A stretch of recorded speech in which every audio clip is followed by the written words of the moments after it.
कहानी का शीर्षक है स्मारक। माल से लदे भारी भरकम मोटर ठेले जब पेट्रोल पंप से शराब पीकर सड़क पर मदमस्त हो बेतहाशा दौड़ते हैं, तब अगर आप एकदम सड़क के किनारे नहीं हुए तो दुनिया से किनारा काटने का मौका आ जाता है। लोकवाहक नाम का मुकुट पहने ये ठेले एक क्षण में परलोकवाहक बन जाते हैं। लेकिन जिस ठेले की यह कहानी है वह परलोक वाहक नहीं था, निजी वाहक था। और कभी कभी आदमी को निजी तौर पर परलोक पहुंचा जाता था। एक दिन शाम को लगभग 4 बजे चंद्रशेखर का लड़का नरेंद्र साइकिल पर स्कूल से लौट रहा था। म्युनिसिपल दफ्तर के सामने के चौराहे पर उसने जो ही साइकिल मोड़ी कि उस ओर से धड़धड़ाता हुआ ये ठेला आया और 1 मिनट में धरती खून से नहा गई। साइकिल टूटकर अलग पड़ी थी, पुस्तकें सड़क पर बिखर गई थी, नाश्ते का डिब्बा खुला हुआ था। सुबह जो घर से नाश्ता लेकर चला था वह इस महायात्रा पर बिना पाथे के ही चल पड़ा था। किताबें खुली पड़ी थी और उन पर जगह जगह खून के दाग पड़ गए थे, मानो विद्यार्थी ने उन स्थलों को परीक्षा के लिए महत्वपूर्ण मानकर उन पर लाल निशान लगा दिए हो। भीड़ जमा हो गई। ड्राइवर पकड़ लिया गया। पूछताछ होने लगी। ड्राइवर ने बतलाया कि ठेला शिवचरण लाल का है। खबर पाकर लड़के के माता पिता और भाई बहन भी आ गए और उनके सम्मिलित क्रंदन से वातावरण भर गया। संयोग की बात है कि चंद्रशेखर और ठेकेदार शिवचरण बड़े घनिष्ठ मित्र थे। शिवचरण आए तो देखकर एकदम चीख उठे। इस लड़के को वे बहुत प्यार करते थे। उन्हें लगा कि उनका अपना बेटा नहीं रहा। वे सिर पीट कर कहने लगे, मेरे ही ठेले से होना था। ये दिन देखने के पहले मैं मर क्यों नहीं गया?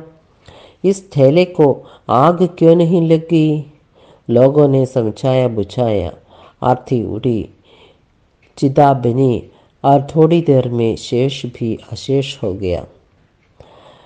शिवचरण लाल का मन इस ग्लानि से टूटा जा रहा था कि उन्हीं के ठेले से उनके प्रिय मित्र के पुत्र की मृत्यु हुई। दुखी दंपति को ढांढस बंधाने के लिए उनके पास खंडों थे, पर उन्हें सांत्वना देने के बदले स्वयं उनके पास रोने लगते। अपने को कोसते, भैया मैं ही हत्यारा हूँ, मैंने ही बेटे के प्राण लिए हैं।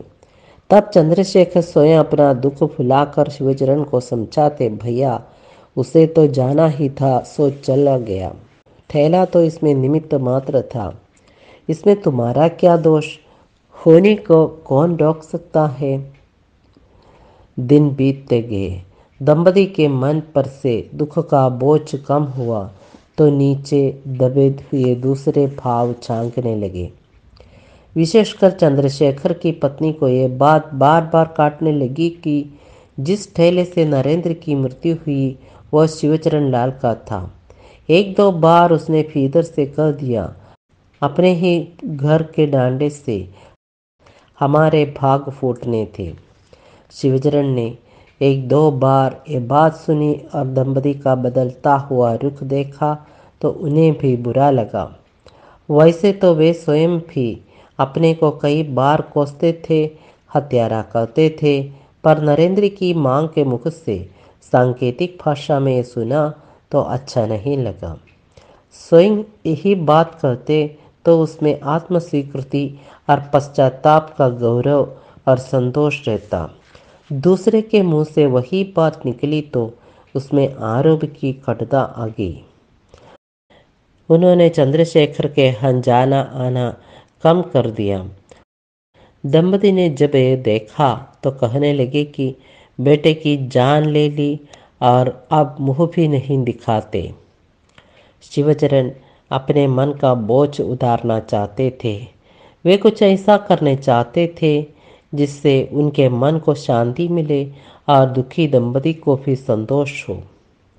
कुछ ऐसा करना चाहते थे जिससे उनकी सद्भावना, उदारता और प्रेम का परिचय मिले। बहुत सोच विचार के बाद उन्होंने तय किया कि नरेंद्र की स्मृति में उसके स्कूल में ही एक पुस्तकालय खुलवा दिया जाए। बच्चे की स्मृति भी सुरक्षित रहेगी और उनका मन हल्का होगा। दंपति के मन पर भी इसका प्रभाव अच्छा पड़ेगा।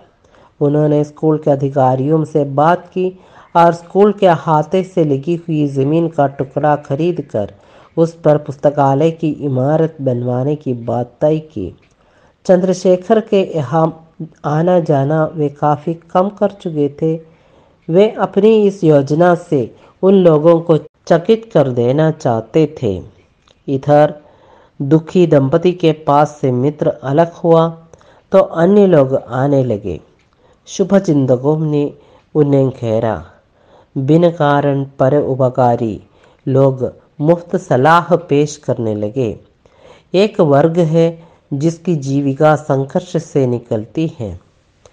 लड़ाई झगड़ा, छीना झपटी, मारपीट, गबन, चोरी आदि जिन्हें हम बुरी चीज़ कहते हैं, इस वर्ग की खुशहाली की फसल के लिए खाद का काम करते हैं।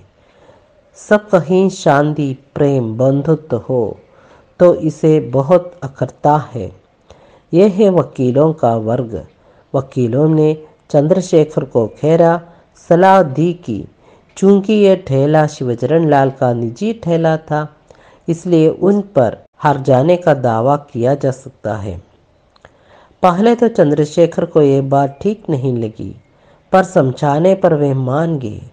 जो वकील अदालत में मजिस्ट्रेट को इस हद तक भ्रमित कर सकते हैं कि उन्हें हत्यारा भी महात्मा बुद्ध दिखने लगता है, वे अगर चंद्रशेखर को मित्र के विरुद्ध कर पाए तो इसमें अजरज की कोई बात नहीं हुई। अब अक्सर चंद्रशेखर के यहाँ वकीलों की बैठक होती। अभी भी नरेंद्र की याद होती, पर अब उसमें पीड़ा नहीं होती। अब वह एक क्रयशील संपत्ति हो गया था जिसकी कीमत आंकी जा रही थी। माल की कीमत वसूल करते समय दुकानदार को माल के खोने की कसक कहाँ होती है। जो शांति, मित्र, कुटुंबी, धर्म और ज्ञान उन्हें नहीं दी जाए, वह हर जाने के दावे ने उन्हें सहज ही दे दी। एक दिन चंद्रशेखर शिवचरण लाल को हर जाने के दावे का नोटिस देने के लिए कचहरी पहुंचे। कागजों पर दस्तखत करते उन्होंने अपने वकील को दिए और स्वयं बरामदे में से निकलकर बाहर जा रहे थे कि सामने से अनायास शिवचरण आ पहुंचे। इतने दिनों की प्रगाढ़ मित्रता का स्मरण चंद्रशेखर को हो आया और जब नोटिस देने की बात उनके मन में आई तो उनकी हिम्मत मित्र का सामना करने की नहीं हुई। वे बचना चाहते थे, पर शिवचरण बिल्कुल ही नजदीक आ गए थे। आखिर नमस्कार हुई। पहले चंद्रशेखर ने ही पूछा, क्यों, कैसे आए आज? शिवचरण ने कहा, यूं ही सोचा नरेंद्र की यादगार में एक लाइब्रेरी खुलवा दो, उसी के लिए जमीन खरीदने की कार्रवाई करने आया था। चंद्रशेखर को लगा कि वे धीरे धीरे जमीन के अंदर घुसे जा रहे हैं।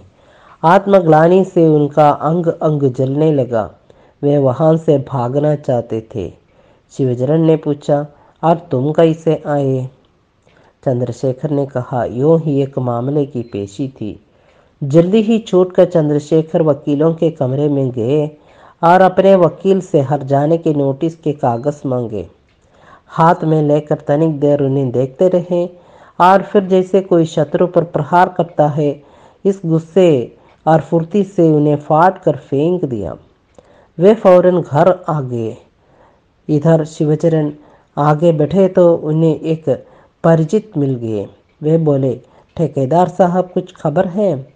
चंद्रशेखर आप पर लड़के की मौत के हर जाने का दावा कर रहा है, 25,000 का। शिवचरण क्रोध से जलने लगे।